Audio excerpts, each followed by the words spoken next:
Hello guys, welcome back to Medico Travelogram. Recently I got inspired by a Korean channel which shows the study vlog of a med students. So I thought I will also shoot such video. So it will be helpful for med students. So let's start the video. Infectious diarrheas, inflammatory diarrhea and non-inflammatory diarrheas. So inflammatory diarrheas locations.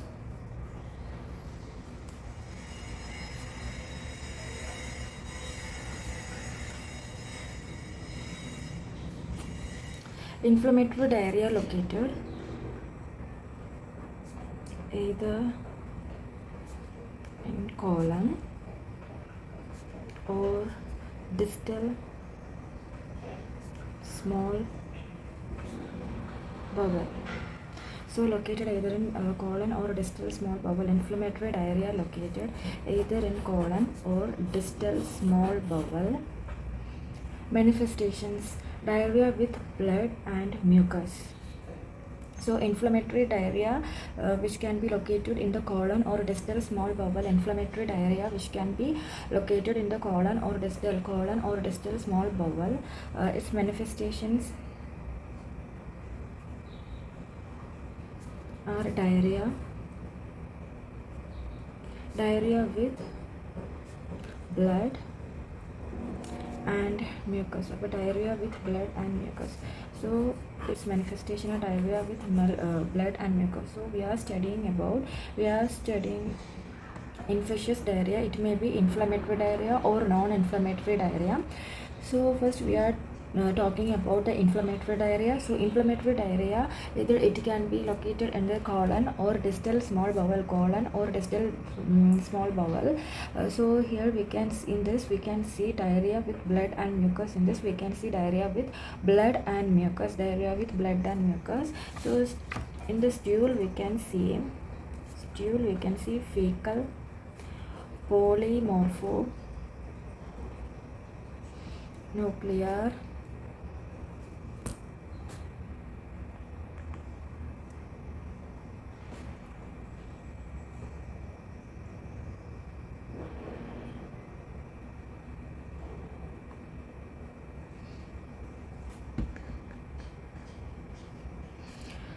polymorphonuclear leukocytes,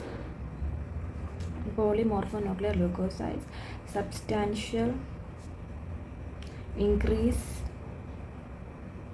in fecal lactoferrin. So lactoferrin, what is lactoferrin? Lactoferrin is a biomarker of serious gastrointestinal inflammation. So gastrointestinal inflammations, we can use the biomarker lactoferrin. Lactoferrin is the biomarker lactoferrin is used as a biomarker of serious gastrointestinal inflammation. So in the inflammatory diarrhea, it can be located in either colon or distal small bowels, and manifestations such as we can see diarrhea with blood and mucus. So diarrhea with blood and mucus which can seen in inflammatory diarrhea, and in the stool we can see fecal polymorphonuclear leukocytes and also substantial increase in fecal lactoferrin. This lactoferrin, which is a biomarker of serious gastrointestinal inflammation, So the location, the colon or distal small bowel. The manifestations: diarrhea with the blood and mucus.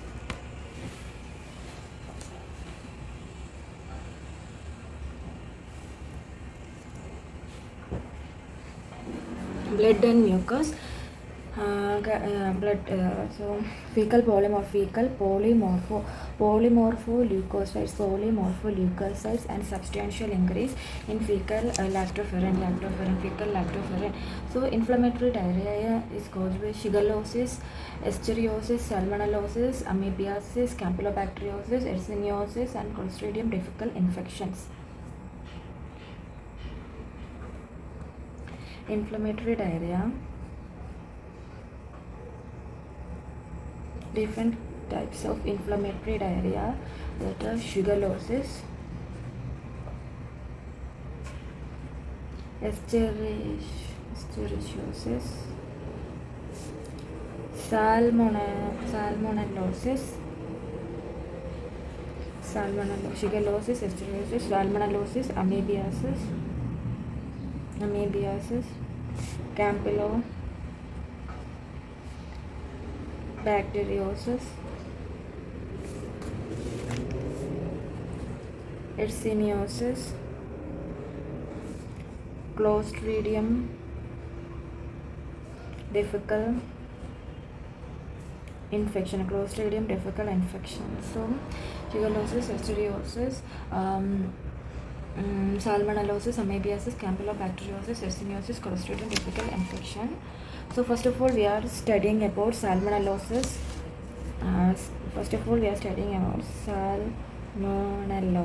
Salmonellosis, typhoid form also, and non-typhoid, typhoid and non-typhoid. Two types are there. Salmonellosis, there are two types, that is typhoid and non-typhoid. So first of all, we are studying about the typhoid one. Typhoid fever. So typhoid fever or enteric fever or salmonella typhi infection. So what can we say? Either typhoid fever, either we can say typhoid or we can say enteric fever or salmonella typhi infection, salmonella typhi infection. So we can say typhoid, enteric fever, salmonella typhi infection, typhoid, enteric fever, salmonella typhi infections. So definition for typhoid fever. So typhoid fever. What is typhoid fever? Typhoid fever also known as, typhoid fever is also known as typhoid. Okay. So typhoid fever is also known as typhoid. It is a bacterial infection. It is a bacterial infection. So typhoid fever is also known as typhoid and it is a bacterial infection due to a specific type of salmonella. So not all salmonella species will cause typhoid, but specific type of salmonella will cause the typhoid or typhoid fever. It is a bacterial infection. So symptoms may vary from mild to severe and usually begin. So symptoms mild to severe and begins from 6 to 30 days after exposure. So symptoms. So typhoid fever or also known as typhoid, it is a bacterial infection which is caused by specific type of salmonella. Symptoms varies from mild to severe and also it begins from maybe it starts from 6th day or from 13th day. So it begins from 6 to 30 days after the exposure. So begins from 6 to 30 days after exposure. Often there is a gradual onset of, so often there is a gradual onset of a high fever. So we can see high fever over several days. So it is gradual onset. Okay. So often there is a gradual onset of a high fever. We can see high fever over several days. This is commonly accompanied by, and also this high fever is accompanied by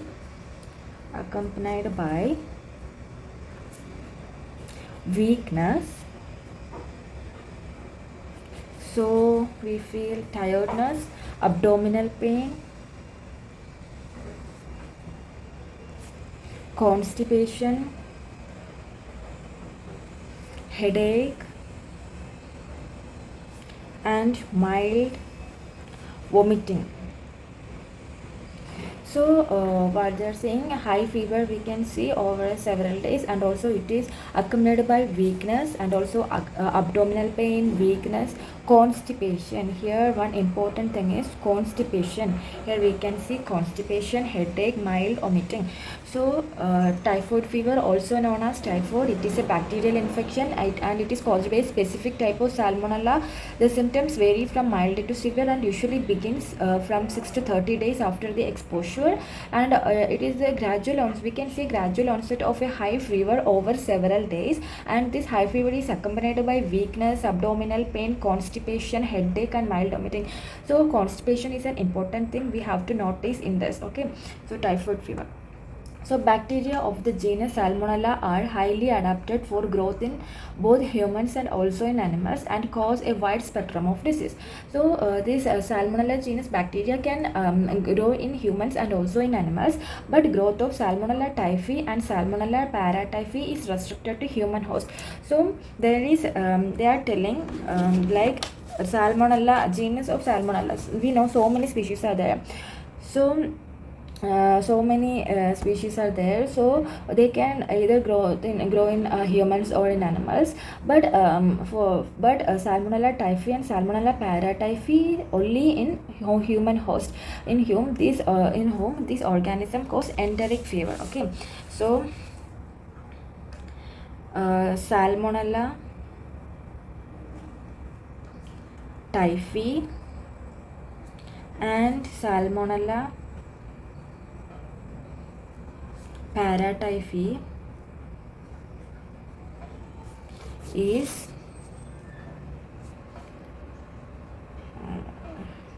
Salmonella typhi and Salmonella paratyphi grow only in human host.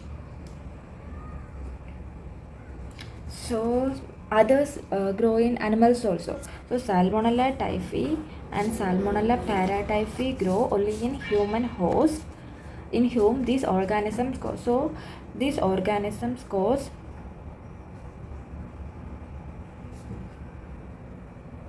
enteric, that means typhoid fever in humans. So in humans these two will cause typhoid fever. So Salmonella typhi and Salmonella paratyphi grow only in the human host. These organisms cause enteric typhoid fever. The remaining serotypes, non-typhoidal Salmonella also there, can colonize the gastrointestinal tract of a broad range of animals including mammals, reptiles, birds and insects. So Salmonella typhi and Salmonella paratyphi only grow in human host. Okay, and they can cause enteric typhoid fever, but non-typhoidal Salmonella, but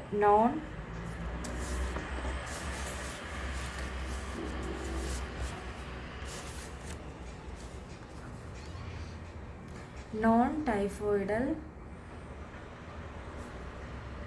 Salmonella or NTS can colonize the gastrointestinal tracts of a broad range of animals, gastrointestinal tract of a broad range of animals including mammals, reptiles, birds and insects. So Salmonella typhi and Salmonella paratyphi grow only in human host, and non-typhoidal Salmonella can colonize the gastrointestinal tract of a broad range of animals including mammals, reptiles, birds and insects. So etiology, causative or agent of typhoid fever. So causative agent of typhoid fever. The main causative agent of typhoid infection is Salmonella enterica,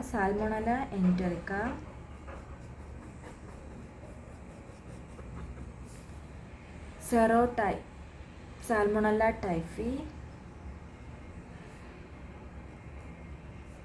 Salmonella typhi. So the main causative agent of typhoid infection is Salmonella enterica serotype Salmonella typhi, which in most regions account for 60 to 80% of cases. So the main causative agent of typhoid infection is Salmonella enterica serotype Salmonella typhi, which in most regions account for 60 to 80% of cases. The other Salmonella enterica serotypes are Salmonella enterica, the serotype Salmonella typhi. Other Salmonella enterica serotypes are Salmonella paratyphi,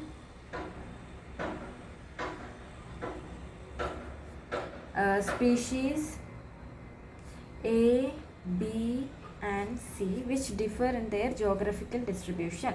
So, causative agent of typhoid fever is Salmonella enterica, the serotype Salmonella typhi. Other serotypes are Salmonella paratyphi, species A, B, and C. So, Salmonella paratyphi A is a common pathogen in Indian subcontinent. So, in India,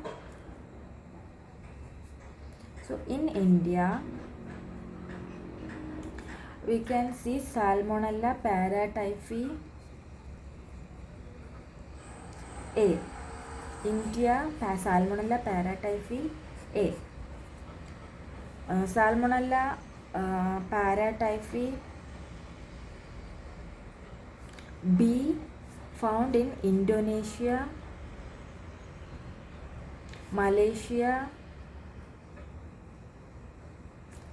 and the Mediterranean region, and also South America.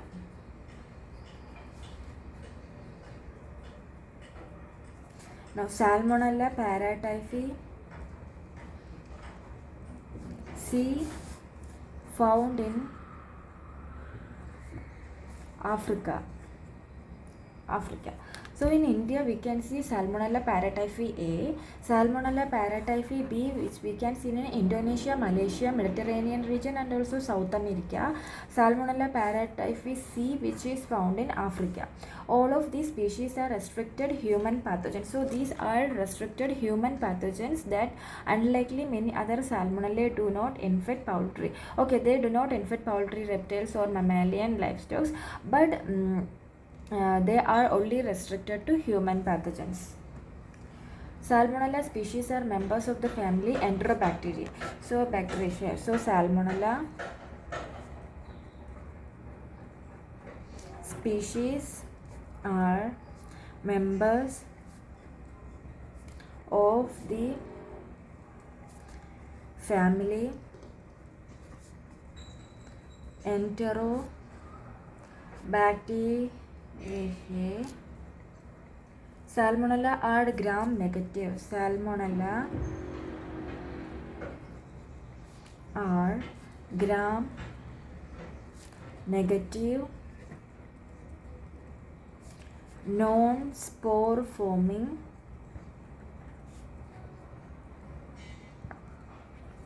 facultatively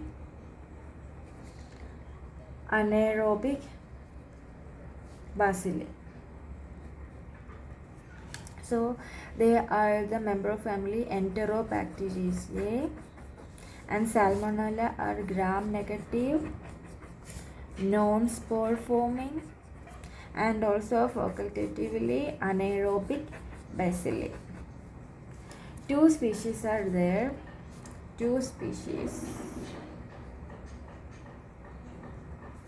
Salmonella bongori and Salmonella enterica. So there are 6 subspecies also there, and 6 subspecies. More than 2,500 non-serovirus are there. Many are zoonotic, non-typhoidal. Zoonotic are non-typhoidal. Okay. So they are the members of family Enterobacteriaceae, and Salmonella are gram negative non-spore forming and non-spore forming facultatively anaerobic bacilli. There are two species, Salmonella boncori and Salmonella enterica.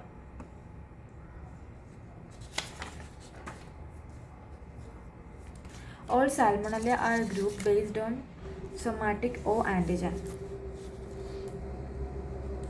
Salmonella are grouped based on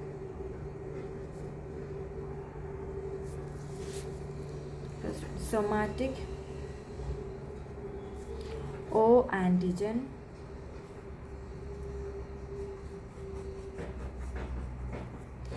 and also surface virulence V antigens. These are restricted to Salmonella typhi and Salmonella paratyphi. And also third one, flagellar H antigen. So Salmonella are grouped based on somatic O antigen and virulence V antigen. These virulence V and surface virulence antigens are restricted only to Salmonella typhi and Salmonella paratyphi. So O antigen, somatic O antigen, surface virulence antigen, which are restricted to Salmonella typhi and Salmonella paratyphi, and flagellar antigens, that is H antigen. So H antigen, virulence antigen, and somatic O antigen. So my O antigens, somatic or O antigen contain long chain lipopolysaccharide cell wall component. Flagellar or H antigen are strongly immunogenic and induces antibody formation rapidly and in high titers following infection or immunization. So these somatic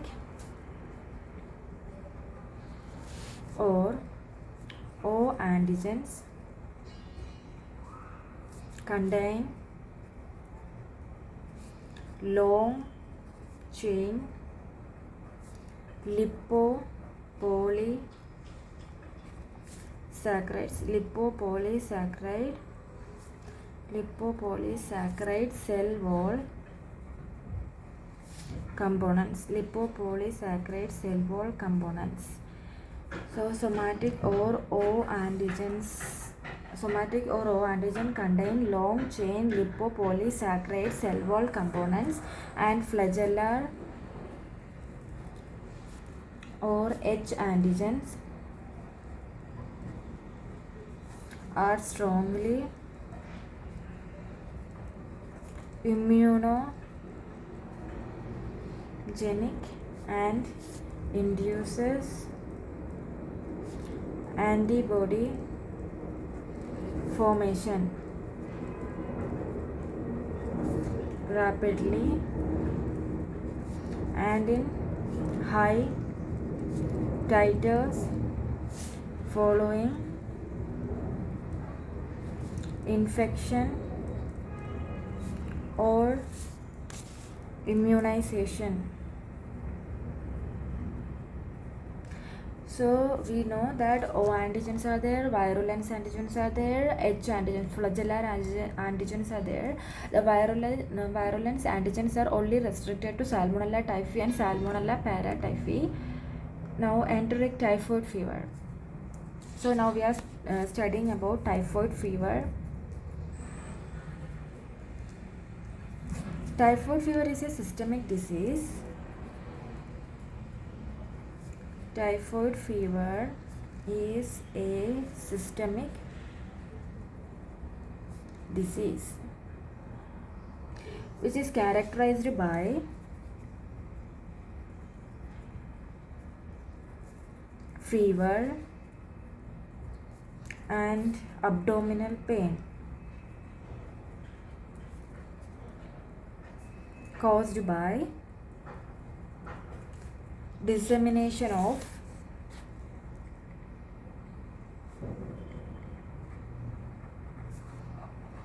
Salmonella typhi or Salmonella paratyphi.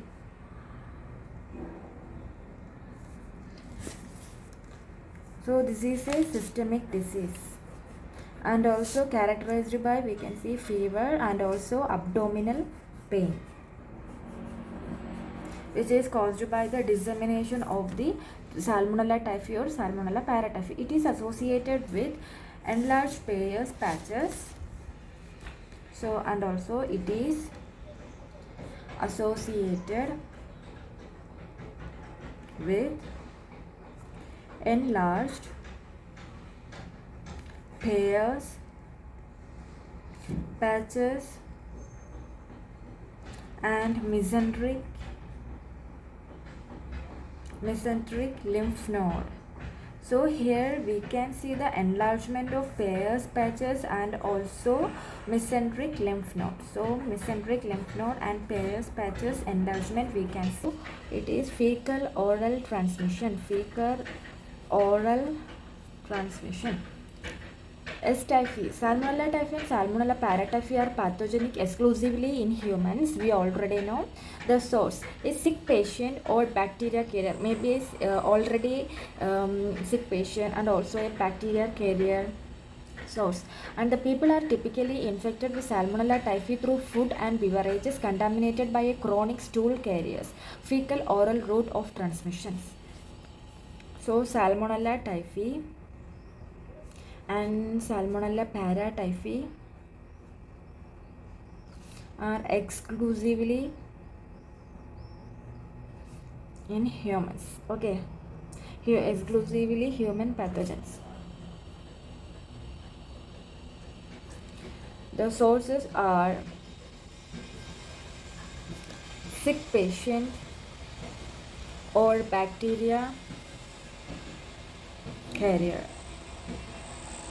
People are typically infected with Salmonella typhi through food and beverages contaminated by a chronic stool carrier, that is fecal oral route of transmission. Less commonly, carriers may shed the bacteria in so less common way are, mostly it is fecal oral route transmission, but less commonly the carriers may shed the bacteria in urine. Less commonly bacteria in urine and also saliva and breast milk. These are less chances. Typhoid fever is potentially fatal if untreated. So transmission, we know most commonly fecal oral route of transmission and less commonly bacteria in urine and saliva, and also like carriers may shed the bacteria in urine, saliva and breast milk. Up to 10% of untreated patients with typhoid fever excrete Salmonella typhi in the feces for up to 3 months. So for up to 3 months they can excrete through the feces. Okay, so up to 10% of untreated patient with typhoid fever excrete Salmonella typhi in feces for up to 3 months. 1 to 4% develop chronic asymptomatic carriage shedding Salmonella typhi in either urine or stool for greater than 1 year. And chronic carriage is more common among women, infant and also person with biliary abnormalities. Sometimes chronic excrete bacilli for more than a year. Bacilli persist in gallbladder or biliary tract. Typhoid Mary, real name Mary Mallon.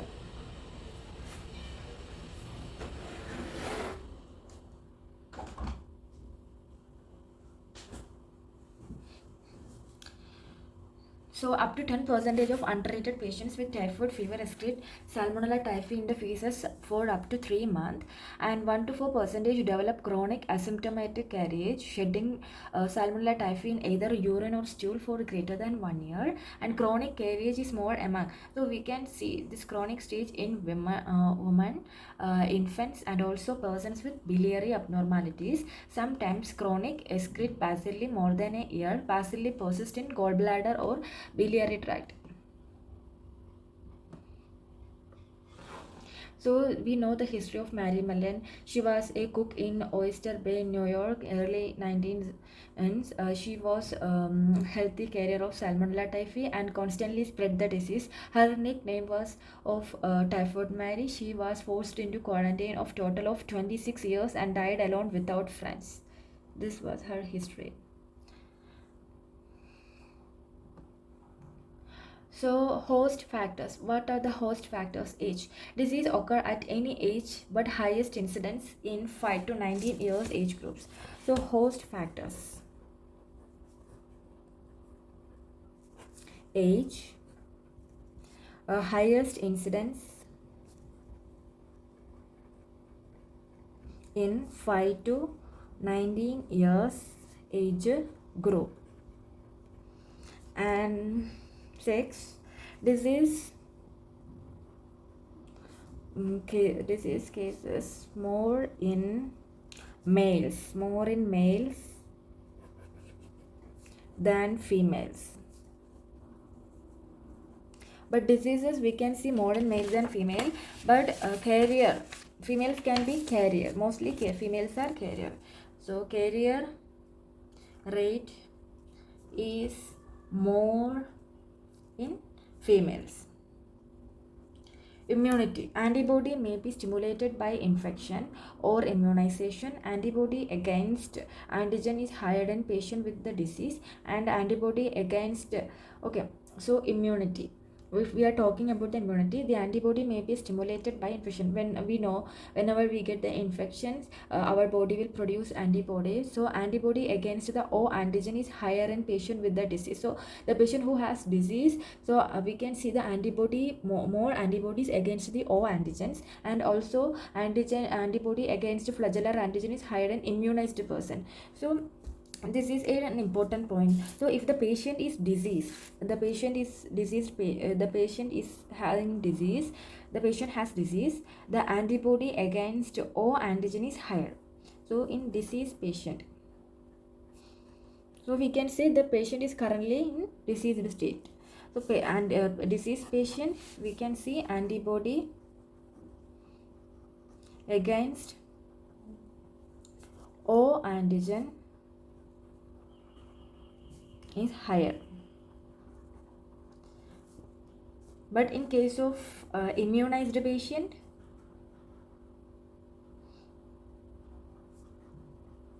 in this case antibody against flagellar antigen, H antigen,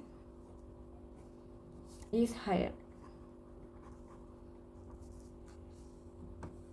Typhoid fever, considered as index of general sanitation in any country, increase incidence in July and September. So in typhoid fever,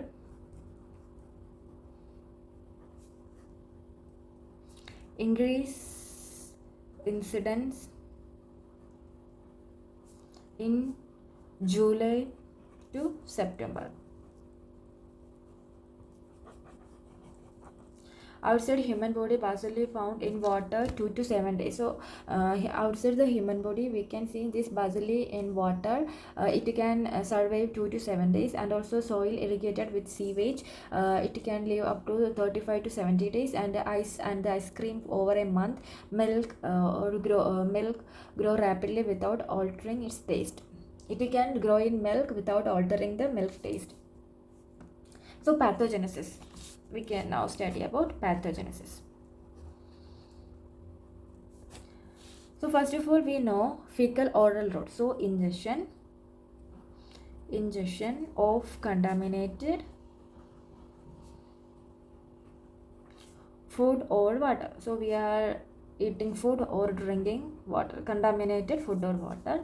So then it will invade our small intestine. So it will invade our small intestine and enter to our bloodstream. Enter the bloodstream.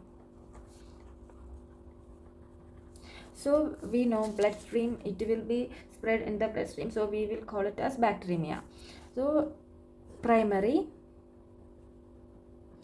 bacteremia, bacteria in the blood. So then it will carry it to the, from the blood it is carried to the liver, spleen and bone marrow. And also there it will multiply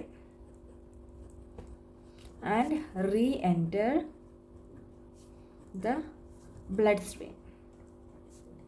Re-enter the bloodstream. So this is secondary bacteremia. So pathogenesis, first we will ingest the contaminated food or water. After entering into our body, it will first invade the small intestine, and after that it will reach the bloodstream. So it will cause primary bacteremia, and then from the blood it is carried to the liver, spleen and bone marrow. There it will multiply and then re-enter to the bloodstream. It will cause secondary bacteremia. Bacteria invade the gallbladder, biliary system and the lymphatic tissue of the bowel and multiply in high numbers. Then pass into the intestinal tract and can be identified for diagnosis in cultures from the stool. So this bacteria invade the gallbladder and also the biliary system, gallbladder, biliary system and the lymphatic tissue of the bowel, lymphatic tissue of the bowel and multiply in high numbers. So bacteria invade the gallbladder, biliary system and also the lymphatic tissue of the bowel lymphatic tissue and multiply in high number. There it will multiply, then it will pass into the intestinal tract. It will pass into intestinal tract and can be identified for diagnosis in cultures. So we can do cultures of stool, right? So for diagnosis we can take the stool for diagnosis. Stool, we can culture from the stool. So pathogenesis, first of all we will ingest the contaminated food or water, then it will invade our small intestine and enter to the bloodstream. It will cause the primary bacteremia, and then it will, from the blood it is carried to the liver, spleen and bone marrow, and there it will multiply and re-enter to the bloodstream. That will cause secondary bacteremia. This bacteria will invade our gallbladder, biliary system and also the lymphatic tissue of the bowel, and also there also it will multiply in high number. Then it will pass into the intestinal tract. After multiplying from there, it will pass into the intestinal tract and we can identify in our stools. So the incubation period. Incubation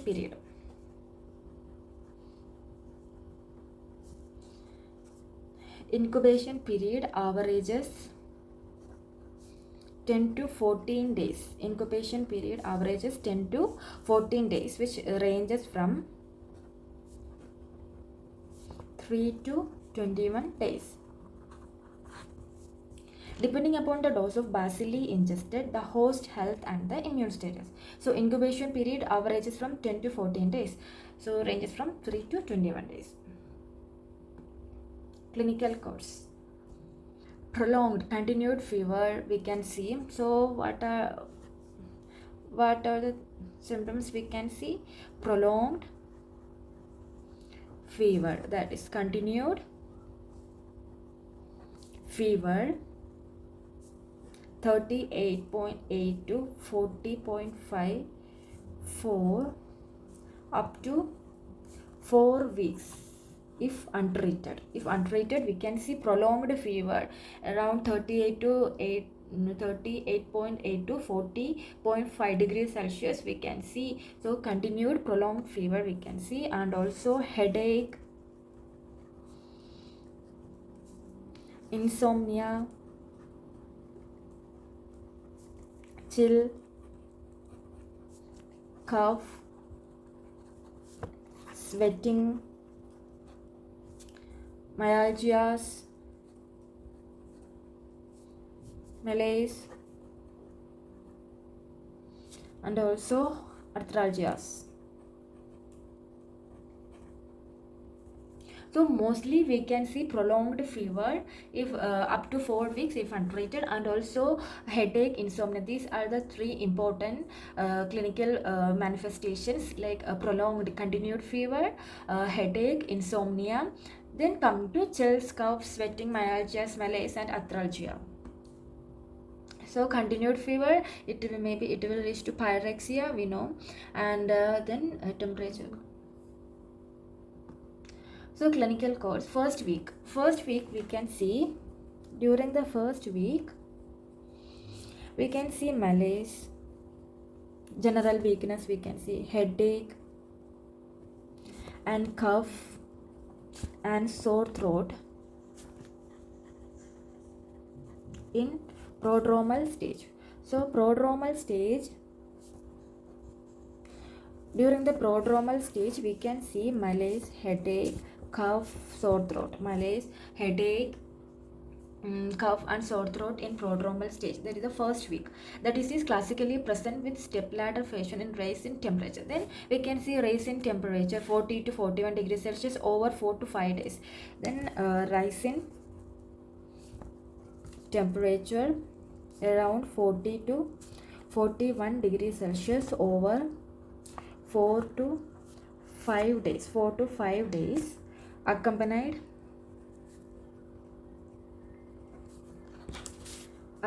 by headache, diffuse abdominal pain,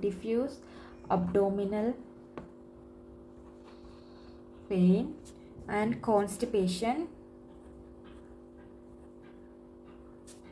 or pea soup diarrhea.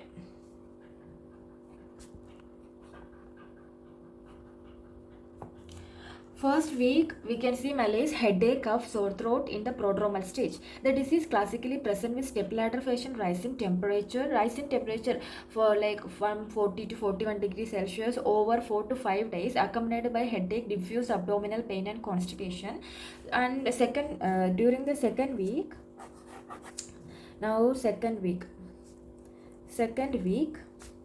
between the 7th to 10th day, 7th to 10th day of illness, so we can see mild hepatosplenomegaly. Hepatosplenomegaly occurs in majority of patients. Relative bradycardia may occur.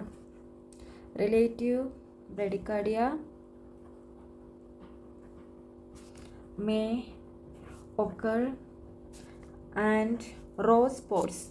So rose spots may be seen. Rose spots may be seen. So first week, malaise, headache, cough, sore throat in prodromal stage. The disease classically present with stepladder fashion, that is rise in temperature we can see from 40 to 41 degrees Celsius over the 4 to 5 days. So over the 4 to 5 days, first 4 to 5 days we can see rise in temperature, and also which is accompanied by headache, diffuse abdominal pain, constipation. During the second week we can between 7th to 10th day of the illness, mild hepatosplenomegaly we can see, and also relative bradycardia, and then rose spots may be seen. We can see rose spots, we can see typhoid fever, rose spots. So clinical codes, typhoid state. Third week is the typhoid state. Okay, so first week, second week and third week. So third week is the patient will appear in, so third week is the typhoid state, which is a state of prolonged apathy. So here prolonged apathy, toxemia, delirium, disorientation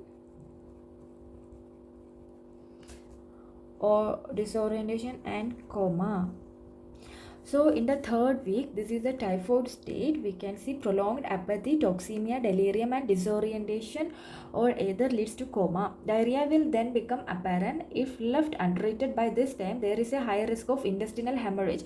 So till this time, if we didn't treat the disease, it will give rise to intestinal hemorrhage and also perforation. It will leads to intestinal.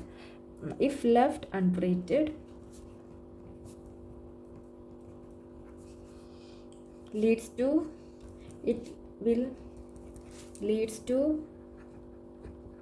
intestinal hemorrhage and perforation. Intestinal hemorrhage and perforation. So what are the complications?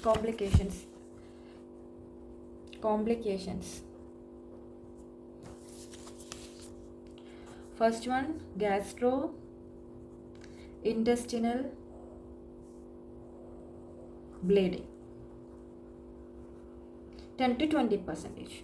And second one, intestinal perforation, 1 to 3%. Most commonly occur in the third or fourth week of illness. So we know most commonly occur in the third or fourth weeks of the illness and results from hyperplasia, ulceration and necrosis of the ileocecal Peyer's patches at the initial site of salmonella infiltration. So these complications can occur in the third or fourth week of the illness and the result, and which is the results from, so results from hyperplasia, ulceration, and necrosis can lead to gastrointestinal bleeding or intestinal perforation. Necrosis of the ileocecal Peyer's patches at the initial site of salmonella infiltration. Neurologic complications. What are the neurological complications? Occurs in 2 to 40% of patients. It can lead to meningitis, Guillain-Barré syndrome, Guillain-Barré syndrome, neuritis, neuropsychiatric symptoms. So neurological complications occur in 2 to 40% of patients. It may be meningitis, Guillain-Barré syndrome, neuritis and neuropsychiatric symptoms. And there are some rare complications such as hepatitis, pneumonia, thrombophlebitis, myocarditis, endocarditis, pericarditis, cholecystitis, nephritis, osteomyelitis and psychosis. So rare complications: hepatitis, pneumonia, thrombophlebitis, myocarditis, endocarditis, pericarditis, cholecystitis, nephritis, osteomyelitis, psychosis. And diagnosis. Coming to the diagnosis, there is microbiological procedures,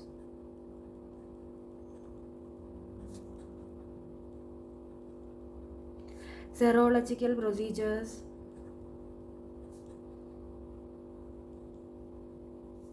and also new diagnostic tests. Microbiological procedures.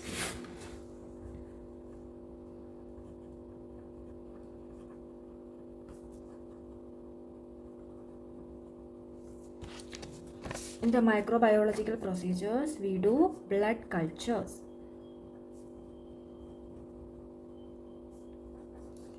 We do blood culture.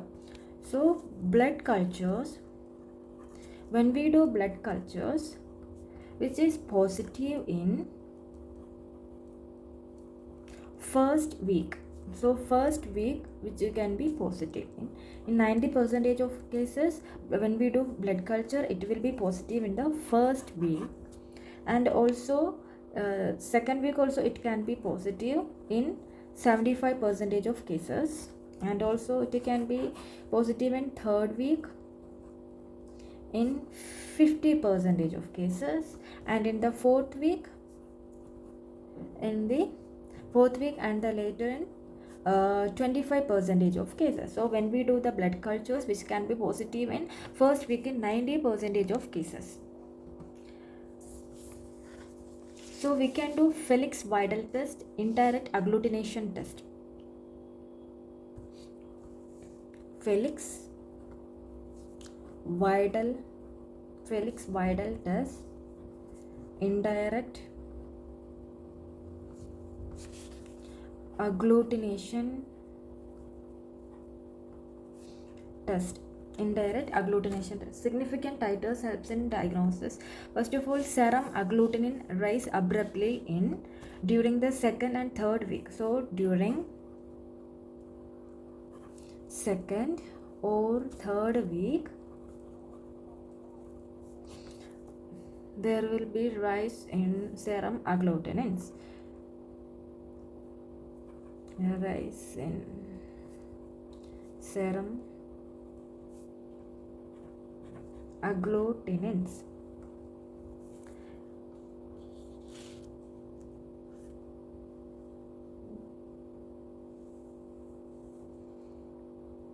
So following titers of antibodies against the antigens are significant when, so we can do like antibodies against antigen titers also we can do.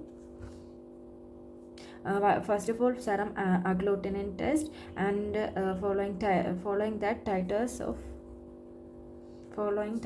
antibodies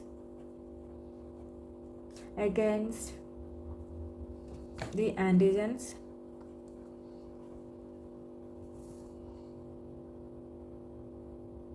Testing a paired sample 7 to 10 days for rise of antibodies is very important for diagnosis.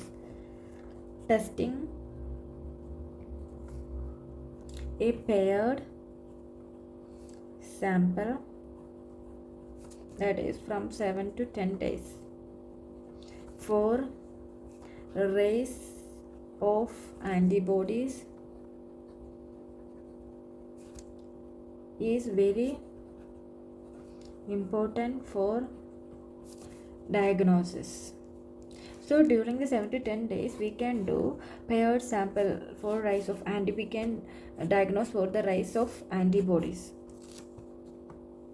Vidal test is an agglutination test in which specific typhoid fever antibodies are detected by mixing the patient's serum with killed bacterial suspension of Salmonella carrying specific OH, AH and BH antigens and observed for clumping, that is antigen antibody reaction. So what is the principle of Vidal test?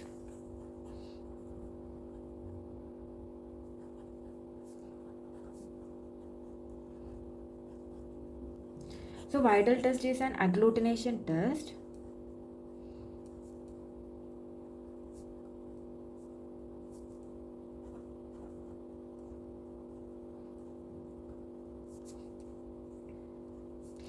in which specific typhoid fever antibodies. So specific typhoid fever antibodies are detected by mixing the patient's serum with killed bacterial suspension of Salmonella carrying specific OH, AH, BH antigens and observed for clumping. So we are observing for clumping, that is antigen antibody reaction. Okay.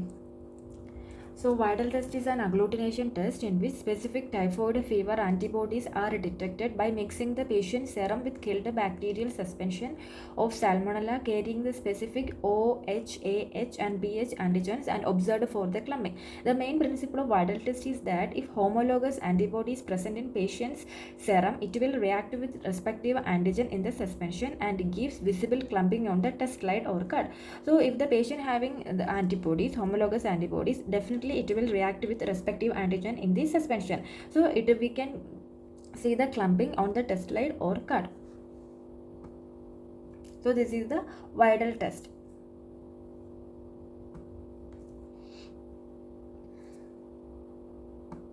Polymerase chain reaction and DNA probe assays to detect Salmonella typhi in blood are being developed.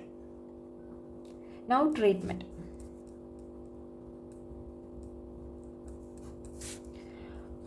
Fluoroquinolones,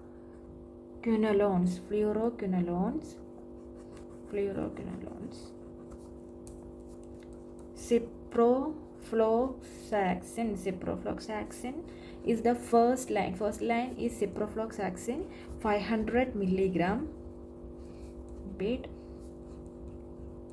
or 400 milligram intravenously 5 to 7 days. So we can give ciprofloxacin. Ciprofloxacin is the first line of treatment. Ciprofloxacin is the first line of treatment. Then second line of treatment is amoxicillin. Amoxicillin is the second line.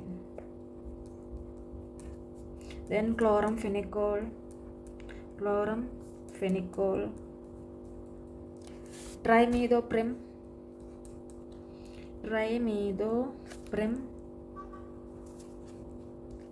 sulfamethoxazole, So fluoroquinolones, example ciprofloxacin is the first line of treatment. Ciprofloxacin is the first line of treatment. Amoxicillin is the second line of treatment. So prevention.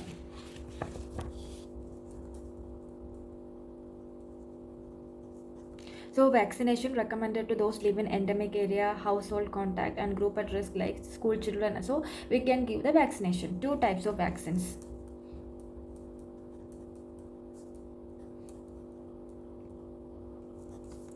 Injectable typhoid vaccine, and also the oral live attenuated vaccine. Injectable vaccine and oral live attenuated vaccine. Now parenteral vaccine. So injectable typhoid vaccine and the oral attenuated vaccine, 2 types of vaccines. So VICPS and the TY21A. The parenteral vaccine VICPS, the single dose injectable typhoid vaccine consisting of purified virulence polysaccharide from the bacterial capsule given in 1 dose with a booster every 2 years. This vaccine is recommended for use in children over 2 years of age. Subcutaneous or intramuscular injections. We can give a subcutaneous or intramuscular injection. Its efficiency is 55%. And the oral live attenuated vaccine, this is a live attenuated bacteria vaccine manufactured from the TY21A strain of Salmonella typhi, not recommended for use in children younger than 6 years of age. So younger than 6 years of age children, we will not give this vaccine. The course consists of 1 capsule orally taken an hour before food with a glass of water or milk on days 1, 3 and 5 and 7th day with a booster every 5 years. Thank you guys for listening or watching my video. I hope this video will be helpful for you, and I will come with another topic on another day. Bye bye.